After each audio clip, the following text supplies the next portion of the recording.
Nitong Lunes, maraming tanggapan ng pamahalaan ang nagpatupad ng 4-day work week. Ang iba naman ay compressed. Isa sa mga nagpatupad nito alinsunod sa utos ni Pangulong Ferdinand Marcos Jr. ang Department of Education o DepEd. Inikot ng news team ang ilang paaralan sa Pili, Camarines Sur para alamin kung apektado ang learning hours ng mga bata sa panuntunang ito. Ang Rodriguez National High School nag-a-adjust pa umano sa papatupad ng 4-day work week na sakop ang mga non-teaching personnel. Hindi naman umano apektado ang schedule at oras ng mga bata kaya 5 araw pa rin kada linggo ang pasok ng mga ito. Para po sa Rodriguez National High School,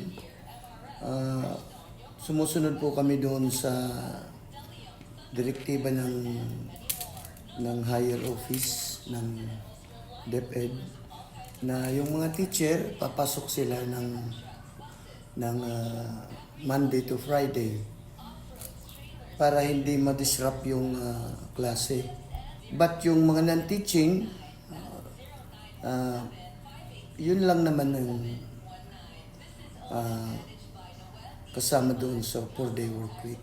Pero para sa magulang na si Mariam ng Naga City na hirap sa pag-budget lalo't nagko-commute ang kanyang mga anak, dapat ay pansamantala na rin gawin ang 4-day class week. Malaking epekto ma'am kasi katulad sa akin wala naman akong trabaho, yung asawa ko lang. Siyempre binabudget namin yung pang-araw-araw, may pasok yung mga bata.